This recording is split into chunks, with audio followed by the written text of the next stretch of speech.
Assalamualaikum warahmatullahi wabarakatuh. Sebelum memulai presentasi, sebaiknya saya akan memperkenalkan diri terlebih dahulu.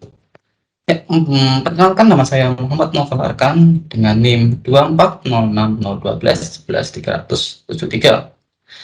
Ya, tanpa berbasa-basi lagi, kita langsung saja masuk ke materi presentasinya. Nah, sudah terlihat di layar, terdapat foto dua orang besar. Apakah ada yang bisa menebak siapakah beliau-beliau ini? Ya, sudah terdapat petunjuk atau hint terhadap kaos yang dipakainya, bukan? Benar, beliau-beliau ini adalah pendiri dari marketplace yang terbesar dan terlaris sekarang, yakni Shopee.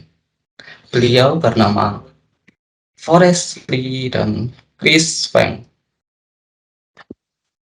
Forrest Lee lahir dengan nama lengkap Forrest Xiaotong Lee. Ia dilahirkan di Shandong, Cina pada tanggal 1977. Pendidikannya ia selesaikan di Shanghai Jiaotong University di China. Gelar masternya ia selesaikan di Stanford University, Amerika di jurusan Master of Business Administration. Sedangkan Chris Feng memiliki nama lengkap Chris Jimin Feng. Anak muda ini kemudian dikenal dengan sebutan Chris Feng. Ia lahir di bulan Desember 1982.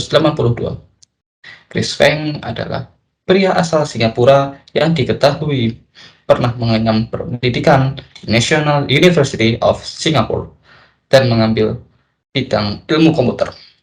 Lalu, Chris Feng melanjutkan pendidikannya di Amerika, tepatnya di Stanford University juga di bidang Management Science and Engineering.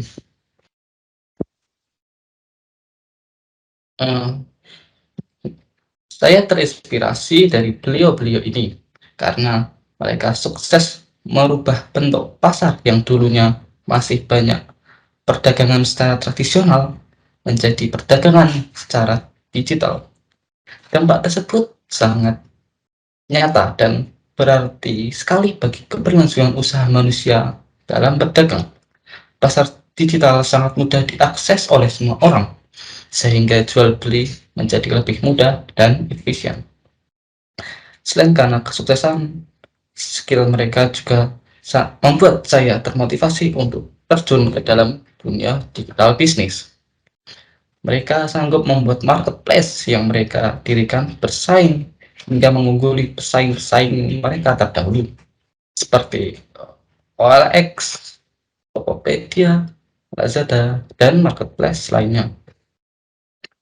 Eits, kamu jangan salah. Ide saya berusaha bukanlah tentang membuat e-commerce seperti Shopee, melainkan membuat pop-up game online shop. Nah, berikut adalah contoh pop-up online shop yang sukses baik di dalam maupun di luar negeri.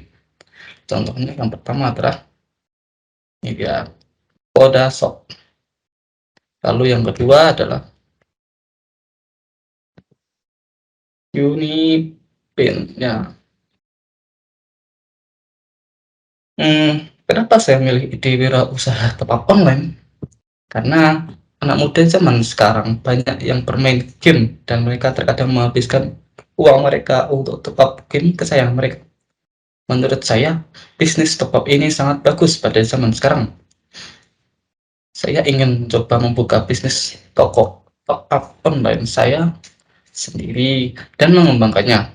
Saya ingin menjadi seperti Forrest Lee dan Chris Feng yang dapat membuat sebuah online shop yang laris dan mendunia. Lalu, dalam bisnis digital pastinya dibutuhkan suatu website. Kata website tidak terlepas dari pembuatannya yang memerlukan coding atau pemrograman. Memang ada pembuatan website yang tidak harus ribet-ribet memprogram. Contohnya adalah seperti membuat website dengan WordPress. Namun, hasilnya tidak akan sebagus jika kita memprogram sendiri. Berikut adalah contoh landing page website yang dapat dibuat dari program atau coding.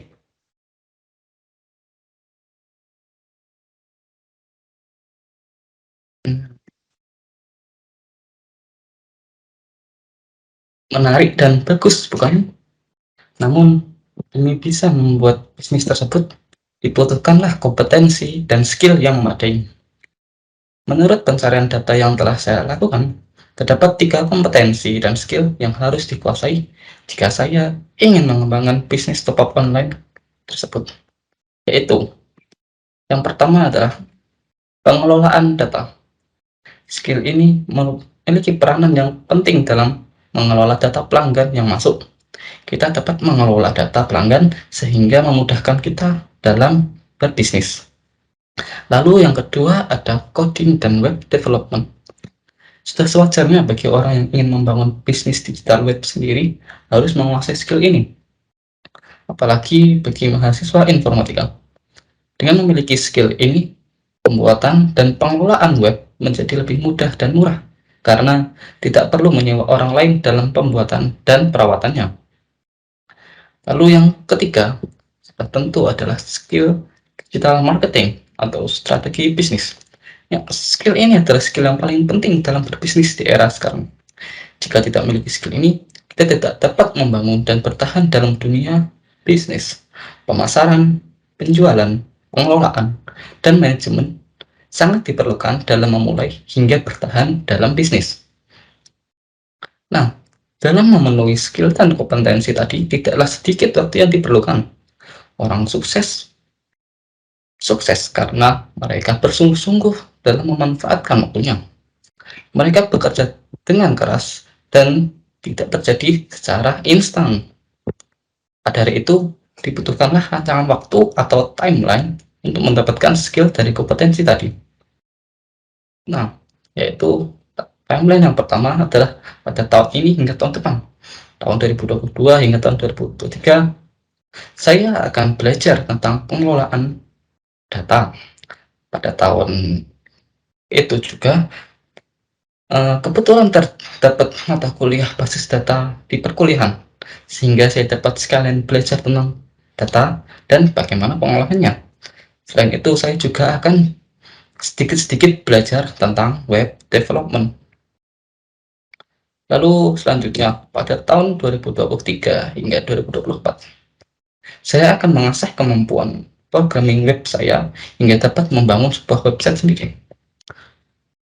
Ya, pada tahun ini juga saya akan belajar sedikit-sedikit mengenai bisnis.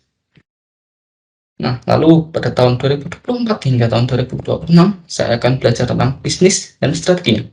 Kenapa membutuhkan waktu 2 tahun?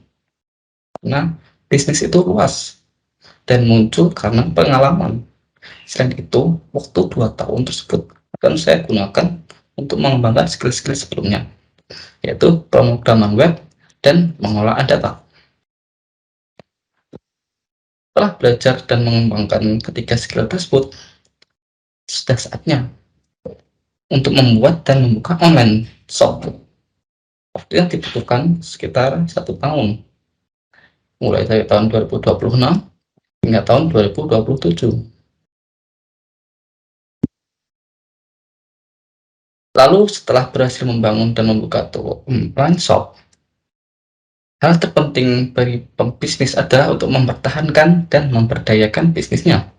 Mungkin terdapat naik turun dalam keberlangsungan bisnis, tapi sebagai seorang pebisnis kita harus dapat melewatinya. Pemberdayaan web dan bisnis dilakukan pada tahun 2027 hingga tahun 2030. Pemberdayaan dilakukan 3 tahun agar bisnis dapat stabil terlebih dahulu. Nah, setelah bisnis stabil, seorang pebisnis harus memperluas jangkauannya. Pada tahun 2030, sudah saatnya memperkenalkan bisnis ke mancanegara dan memperluas jangkauan usaha hingga dikenal oleh khalayak ramai. Ya, sekian presentasi motivasi yang dapat saya sampaikan. Kurang dan lebihnya saya dalam membawakan presentasi ini, saya mohon maaf. Assalamualaikum warahmatullahi wabarakatuh.